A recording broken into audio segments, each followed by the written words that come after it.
करता हूं तो महात्मा गांधी ने क्या किया, उन्होंने उस कानून को फाड़ दिया, तो मैं गांधी की तरह इस कानून को फाड़ता हूं। ये अनकॉन्स्टिट्यूशनल है सर। इस देश में झगड़े पैदा करने का काम बीजेपी करना चाहती है मस्जिद और मंदिर के नाम पर, इसीलिए मैं इसका कंडेम करता हूं और मैं आपसे गुजारिश करता हूं कि मैंने अपने 10 अमेंडमेंट दी हैं, आप इसको कबूल करिए सर, मुझे बोलने का मौका दीजिए और उस पर डिवीजन का मैं डिमांड भी करूंगा। Thank you sir. किसी एक शायर ने बड़ा अच्छा कहा था, जब भी ज़मीर और ज़र्फ का सौदा हो दोस्तों, जब भी ज़मीर और ज़र्फ का सौदा हो दोस्तों, कायम रहो हुसैन के इनकार की तरह। सर, ये वक्फ तरमीमी बिल भारत के गयूर मुसलमानों के ईमान पर, इबादत पर एक हमला है। नरेंद्र मोदी की हुकूमत ने इस मुल्क की सबसे बड़ी अक़लियत के खिलाफ एक ऐलान जंग कर दिया और ये जंग ना सिर्फ मेरे जिस्म पर है, बल्कि मेरी आज़ादी पर, मेरी समाजी और माशी मार्जिनलाइजेशन पर है, मेरी शहरियत पर है, मेरे मदरसे, मस्जिदों, खानखाहों को और दरगाहों को निशाना बनाया जा रहा है। और ये हुकूमत सच्चाई को नहीं बयान कर रही है कि ये तरमीमी बिल से मुसलमानों का तहफ़्फ़ुज़, तरक्की और गुर्बत का खात्मा होगा। ये सरासर झूठ है। सर, अगर आप आइन के आर्टिकल 14 को देखेंगे तो उसमें लिखा हुआ है इक्वल प्रोटेक्शन।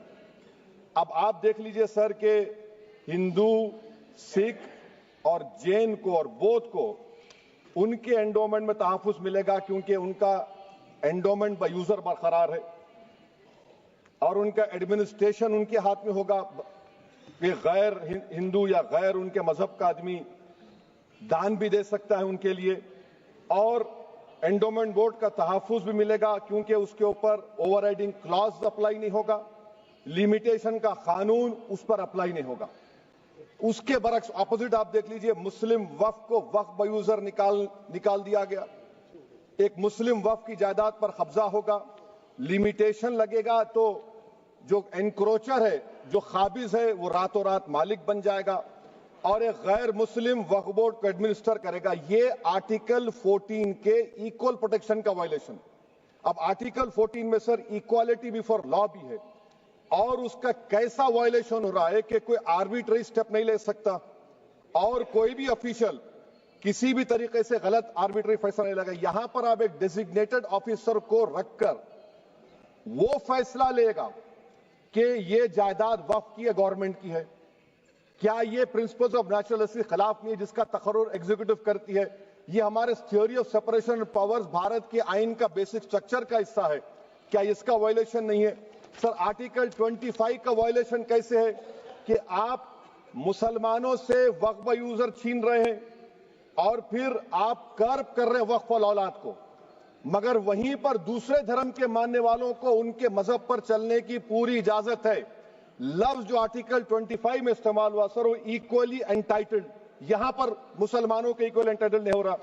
अभी हम गृह मंत्री का, वजीर दाखिला का यहां पर उनका हमने तकरीर सुनी, यहां पर वो ये कहते हैं, वजीर दाखिला, शायद वो कटमुल्ला की जबान ना कह दें, वजीर दाखिला कहने पर वजीर दाखिला ने अपने बयान में कहा कि बोर्ड और काउंसिल जो होगा वो माने वक्फ इस्लाम से अलग है। सर, अगर ये बात सच है आपकी तो फिर आपको ये कानून बनाने की जरूरत ही नहीं है, आप एक नॉन स्टैट्यूटरी बॉडी बना दीजिए।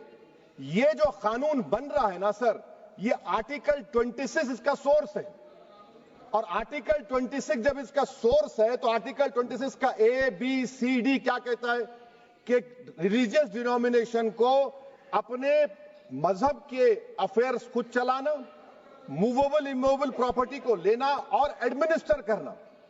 जब हिंदू धर्म को, बौद्ध धर्म को, सिखों को यह राइट दिया गया है तो आप कैसे मुसलमानों से छीन रहे हैं? तो ये आर्टिकल 26 का ग्रेव वायलेशन है।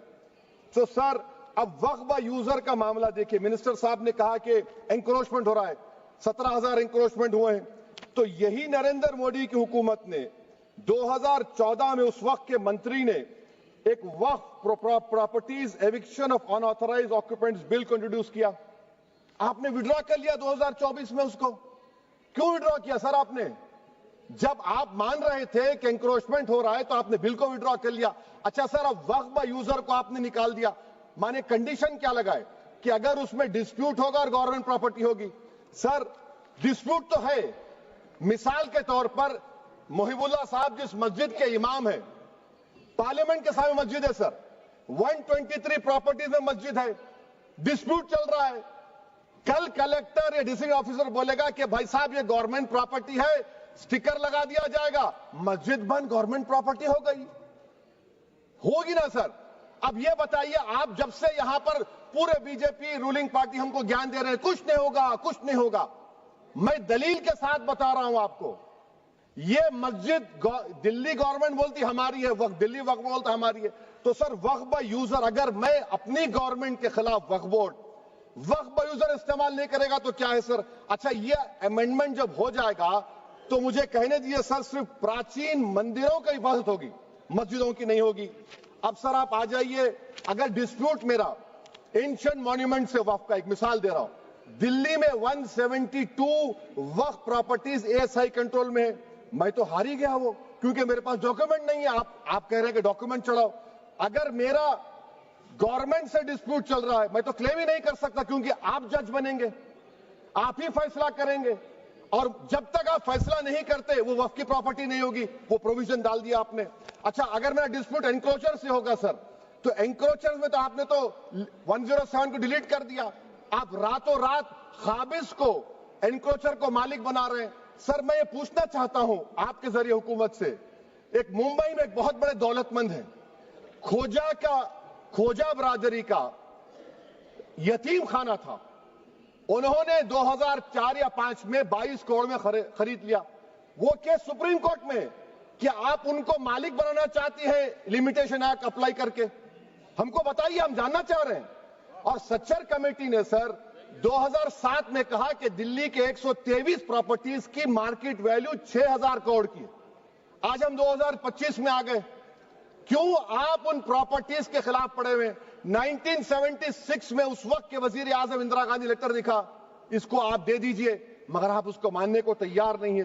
तो सर और एक जो झूठ फैलाया जा रहा है, management empowerment efficient development, sir this bill takes any management from the hands of Muslims, disempowers the Waqf in comparison to any other stakeholder, takes away the efficiency of administration and hampers development. Waqf disempowerment in the name of efficiency, inefficiency is being created. The progress of development from pre-independence till today is sought to be destroyed. Sir अभी हमारे home minister साहब ने फजल पुकाया case का जिक्र किया। Sir मैं आपसे गुजारिश करूंगा कि होम मिनिस्टर जरा अच्छे लोगों को रखकर इंफॉर्मेशन ले, फजल पुकाया का ऑबिटर क्या है? इट इज ऑबिटर, वो रेशो डेसिडेंडाई नहीं है जो आपने कहा है। अच्छा सर, शेड्यूल ट्राइब के बारे में कहा, क्या शेड्यूल ट्राइब में मुसलमान नहीं होते? शेड्यूल कास्ट में नहीं होता मुसलमान, शेड्यूल ट्राइब में मुसलमान होता तो क्या आर्टिकल 25 मेरा चला गया, आर्टिकल 26 चला गया, आर्टिकल 14 चला गया, 15 चला गया, 29 चला गया? लक्षद्वीप का एक मुसलमान एमपी है, क्या उसको राइट नहीं है क्योंकि ट्राइबल है? क्या कह रहे हैं आप? इस ऐवान को क्यों गुमराह कर रहे हैं आप शेड्यूल ट्राइब के नाम पर?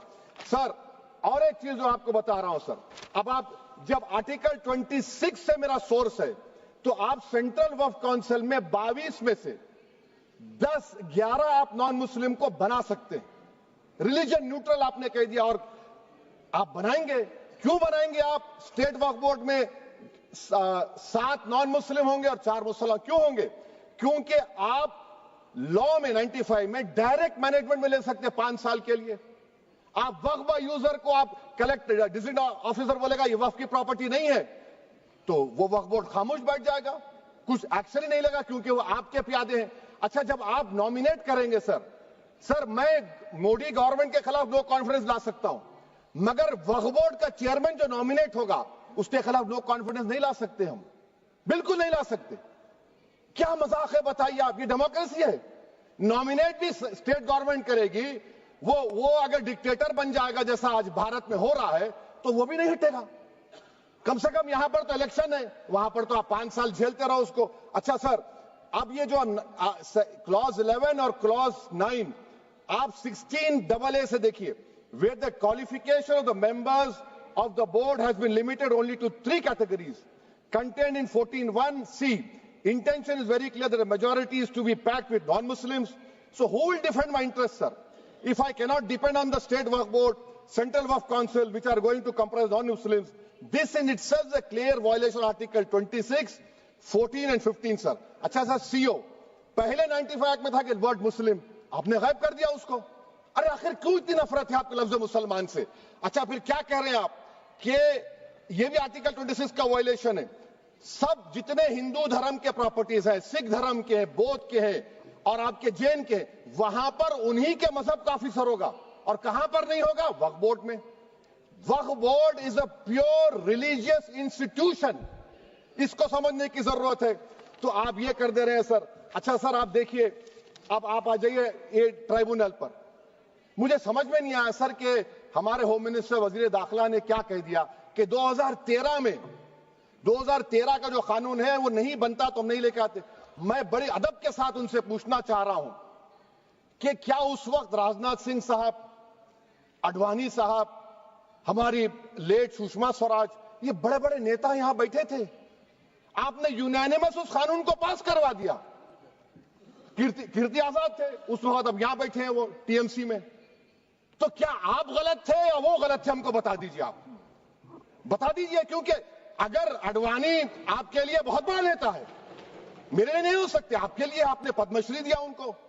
मोहतरमा सुषमा स्वराज की जबरदस्त तकारीर का मैं कायल हूं, वो बैठकर उस 2013 को यूनानिमस पास कर दिए। मुझे कंफ्यूजन है कि क्या अमित शाह, नरेंद्र मोदी बड़े हैं या आडवाणी बड़े हैं? आपके लिए आप तय कर लीजिए। अच्छा सर, आपके tribunal sir, railway Clements tribunal, NGT tribunal, income tax, वैसे 14-15 ट्राइब्यूनल, हिंदू एंडोवर का ट्राइब्यूनल, सबका अपील नहीं होती, रिव्यू होता है। गृह मंत्री सरकार कह रही है कि नहीं, रोक दिए, रोक लगा। कैसे रोक लगाते हैं? रिव्यू और अपील में तो फर्क होता है ना सर। आप ही कह रहे हैं कि पूरे कोर्ट्स में बैकलॉग है और आप अपील कर रहे हैं। अच्छा सर, रिटायर्ड डिस्ट्रिक्ट जज 95 में सिटिंग डिस्ट्रिक्ट जज था, जो एडमिनिस्ट्रेटिव कंट्रोल था सीजीआई साहब, उसको निकाल दिए। अच्छा सर, अब आप अभी हमारे मंत्री साहब ने कहा trust, sir Shri Sai Baba trust 2004, वो ये कहता है जो ऑफिसर उसमें काम करता उसको साई बाबा का डिवोटी होने चाहिए और उसको डिक्लेरेशन लिख के देना पड़ेगा। यहां पर हो रहा तो यहां पर क्यों नहीं हो रहा? अच्छा सर, आप फिर देख लीजिए, ये आपका हो गया सर। हां, अब अमित शाह साहब ने सेक्शन 2A के बारे में कहा और उन्हें इस बात का इकरार कर लिया कि दाऊदी बोहरा के लिए यह बनाया गया है। मगर मैं आपके जरिए से गवर्नमेंट से पूछना चाह रहा हूं, आपने तो उस प्रोवाइजो में दाऊदी बोहरा का नाम ही नहीं लिखा, आपने उनको भी थैंक यू कर दिया, उनका नाम क्यों नहीं लिखा आपने? और सर, और गवर्नमेंट क्या कर रही है? आप मुस्लिम समाज में जो बेकार किस्म के लोग हैं उनको एक रास्ता बना रहे हैं, एग्जिट दिखा रहे हैं कि तुम्हें वक्त से बचना है तो तुम्हें ट्रस्ट बना लो। ये क्या कर रहे हैं सर आप? कम से कम उन दाऊदी बोहरा को आप दे देते। अच्छा sir, clause 3V section 36 clause 18 देख लीजिए। Oral Waqf, oral appointment has sought to be discontinued even though it is recognized practice in Islam. Muslim personal law has recognized oral waqf and 1937 Shariat Application Act. Sir, आप clause 39 पर आ जाइए। 5 साल के लिए मुसलमान।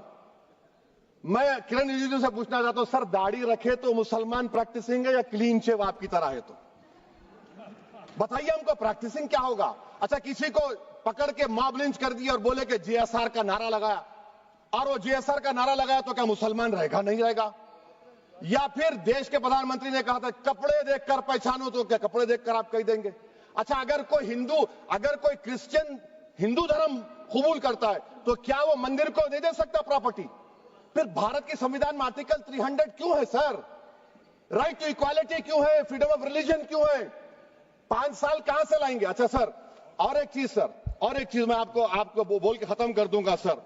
इस बिल में वक्फ औलाद का सर, इसमें आप देखिए clause 432, the creation of waqf al-awlad shall not result in denial of inherent rights to heirs, including women heirs or the waqif or any other right of person. Sir, ये article 25 का violation है, शरीयत application act 37 का violation, article 300A का violation है। अच्छा, हिंदू धर्म में सेल्फ एक्वायर्ड प्रॉपर्टी को एक हिंदू, अब उसके फर्ज के 2 बच्चे हैं, वो एक को अपनी पूरी दौलत दे सकता है, कोई रोक टोक नहीं है। वो कहेगा नहीं मैं घर के बच्चों को नहीं दूंगा, मोहल्ले के गरीब को दे दूंगा, वो भी कोई रोक टोक नहीं है।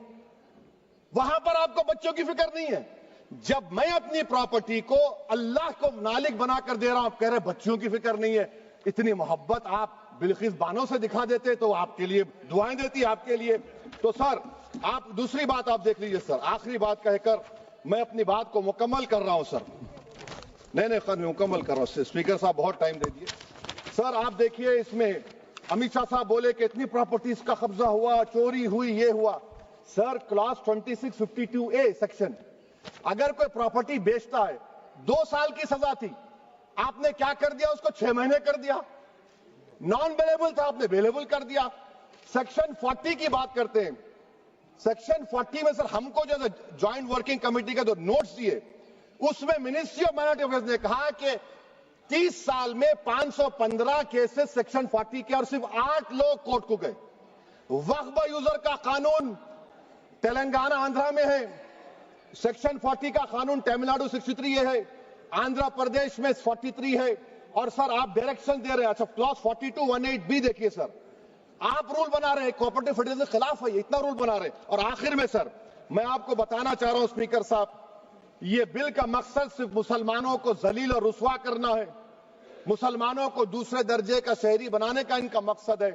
सर अगर आप हिस्ट्री को पढ़ेंगे तो महात्मा गांधी उस वक्त के व्हाइट अफ्रीका में सफेद फार्म अफ्रीका के कानून को महात्मा गांधी ने कहा था कि ये मेरा कॉन्शियंस इसको मानता नहीं, मैं इस कानून को कबूल नहीं करता हूं। तो महात्मा गांधी ने क्या किया, उन्होंने उस कानून को फाड़ दिया। तो मैं गांधी की तरह इस कानून को फाड़ता हूं। ये अनकॉन्स्टिट्यूशनल है सर।